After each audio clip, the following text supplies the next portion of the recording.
warahmatullahi wabarakatuh. Saya Yudas Matika dengan NIM 240102023. Ini saya akan mempresentasikan sebagai bentuk penyelesaian tugas dari mata kuliah data mining yang diampu oleh dosen Insinyur Heni Yulianti MMM. Baik, untuk tugas kali ini saya memberikan judul Implementation of CRISP-DM method in classifying cognitive condition of the elderly based on MSc task focus on good senior living.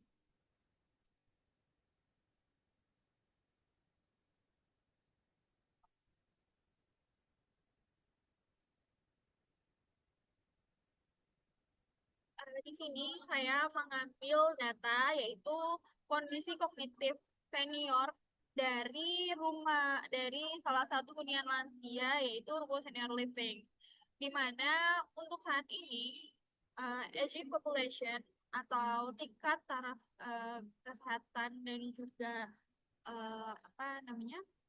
kualitas hidup lansia itu semakin meningkat sehingga banyak sekali lansia-lansia yang membutuhkan kehidupan dan juga semangat hidup yang tinggi, baik itu dari segi fisik, sosial, spiritual, dan juga kognitif.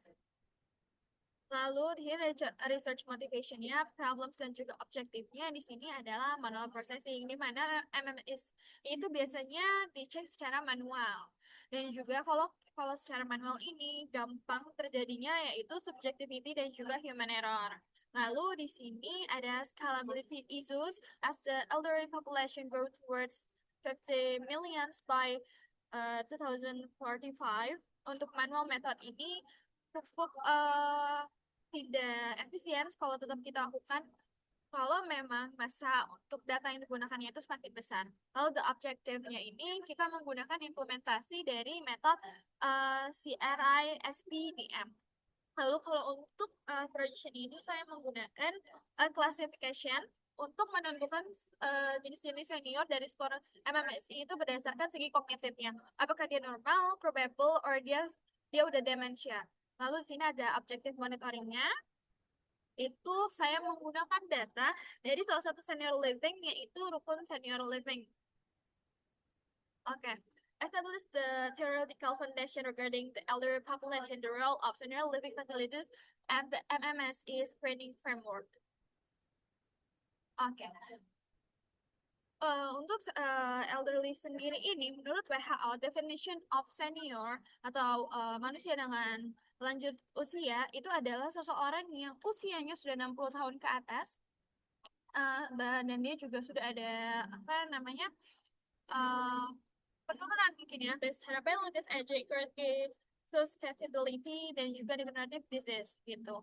Lalu secara regional di Jawa Barat sendiri dari 2024 sampai 2025 ini populasi lansia itu meningkat kurang lebih di 11,25%, kurang lebih 5 sampai 6 juta orang gitu. Ini pertumbuhannya sungguh besar. Jadi ini sebagai PR kita juga untuk memberikan taraf kehidupan yang lebih baik dan juga pantas untuk mereka dapatkan gitu. Hal-hal ini terkadang juga menjadi suatu kendala di mana pada saat ini pun kalangan muda, anak-anak muda itu memiliki kesibukannya masing-masing. Lalu kurangnya waktu untuk mengurus orang tua itu membuka peluang besar bagi bisnis dan juga pengusaha baru, yaitu adalah pembukaan rumah untuk lansia. Salah satunya itu Rukun Senior Living. Rukun Senior Living ini kita memberikan pelayanan selain untuk hunian lansia, kita juga memberikan pelayanan wellness-nya. Nah, di dalam hunian lansia itu pasti akan ada klasifikasi. Karena namanya juga senior, pasti akan ada penurunan baik itu dari segi kognitif, baik itu dari segi kesehatannya, itu pasti akan ada penurunan. Di mana di sini kami kategorikan melalui tes dari Mini Mental State Examination, MMSE, dan data mining-nya. Kalau normal functionnya itu, angka hasil tesnya itu 24 sampai 30. Sedangkan untuk mild impairment atau probable, jadi gangguan ringan, itu ada di 18 sampai 23. Sedangkan untuk severe or dementia itu sudah kurang dari 18.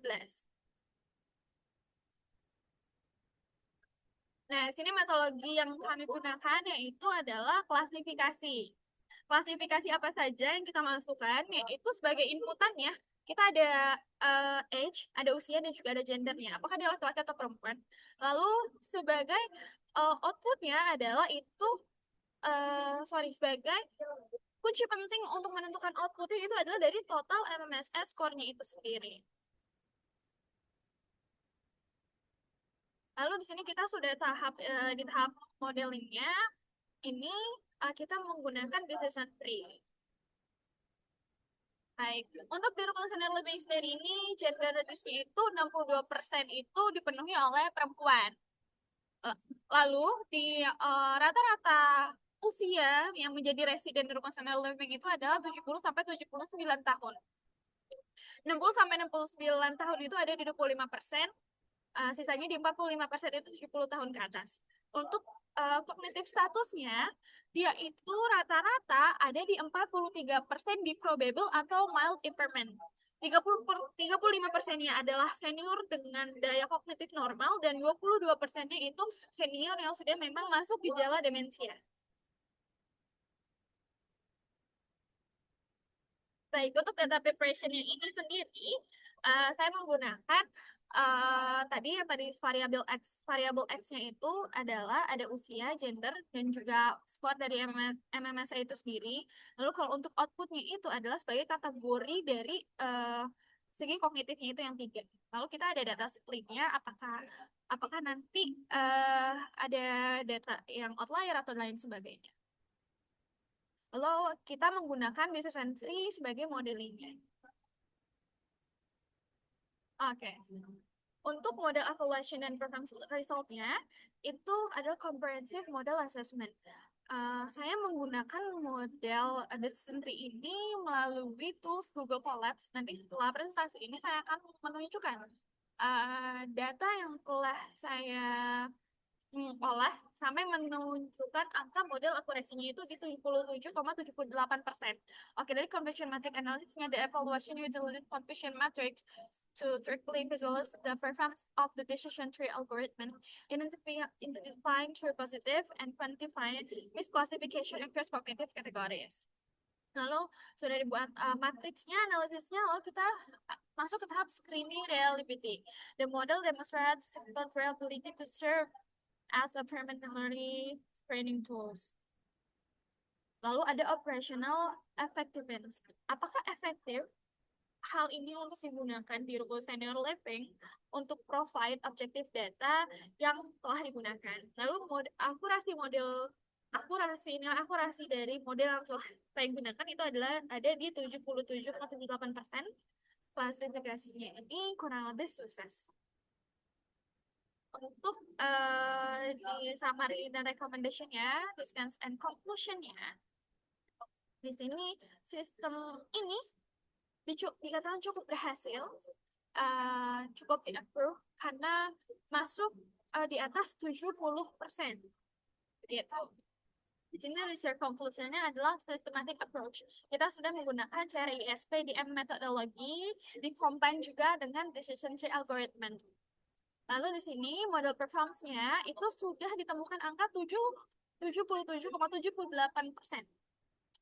Lalu di sini ada clinical utility, serve as an effective decision support tool for students in real living. Begitu.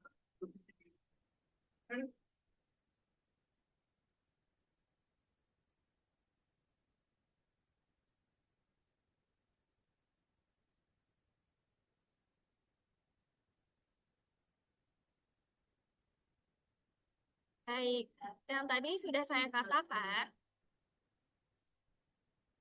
Oh, oke. Mohon sebentar, ini datanya.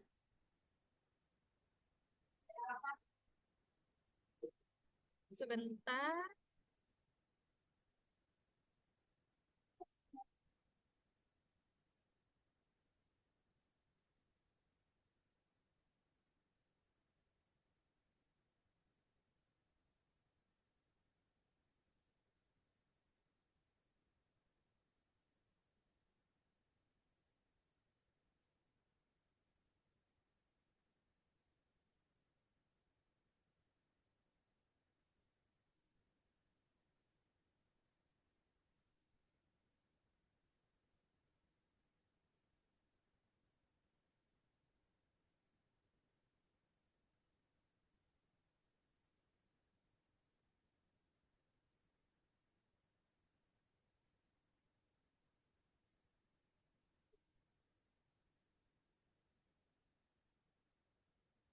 Wait a minute.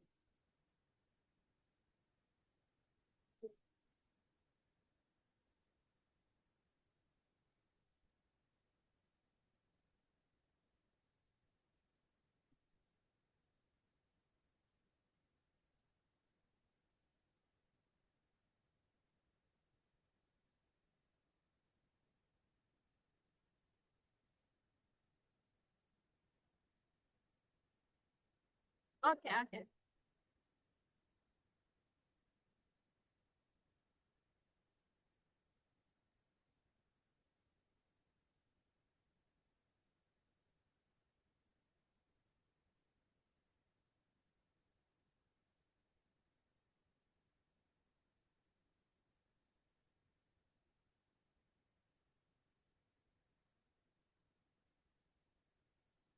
Jadi yang tadi telah saya sampaikan bahwa saya juga mengcombine ini dengan modeling melalui Google Colab. Di sini saya menggunakan metode menggunakan decision tree algoritmanya. Di sini sudah saya masukkan data yang ada dari rukun senior living. Yang paling penting itu adalah jenis kelaminnya, usia, terus juga skor MMSE-nya. Di sini datanya sudah dibaca seperti ini. Lalu ini mendapatkan informasi apakah bentuk datanya ini adalah numerik atau apa dan lain sebagainya gitu. Lalu di sini, lalu di sini diolah kembali datanya dari segi apa namanya jenis kelaminnya, laki-laki ada berapa, perempuan juga ada berapa, seperti itu. Ini dari segi kognitifnya, dan ini sebagai sumbu X itu ada usia, jenis kelamin, dan juga skor MMSE, yang dimana outputnya nanti sumbu Y-nya itu adalah kognitifnya itu sendiri. Ini datanya sedang dimodeling. Lalu eh, ini adalah salah satu proses dari preparation datanya. Lalu di sini ketika di modeling keluarlah akurasi dari model itu sendiri ada di 0,7777,8 sehingga keakuratannya itu ada di 77,78%. Di mana hasil evaluasinya adalah confusion matrix itu sendiri. Di sini eh, kami clean lebih dahulu dan juga diprediksi untuk jenis modelingnya itu sendiri. Seperti itu. Kurang lebih untuk segi projection pada tahun ini adalah menunjukkan bahwa eh, model dari sorry, bahwa kita tuh dapat mengimplementasikan TRISP-DM method ini untuk mengklasifikasi kondisi kognitif senior atau lansia berdasarkan MMSE tesnya itu sendiri. Dan hasil yang telah saya dapatkan seperti tadi adalah di 77,78%. Mungkin kurang lebihnya seperti itu yang dapat saya jelaskan. Lebihnya mohon maaf. Wassalamualaikum warahmatullahi wabarakatuh.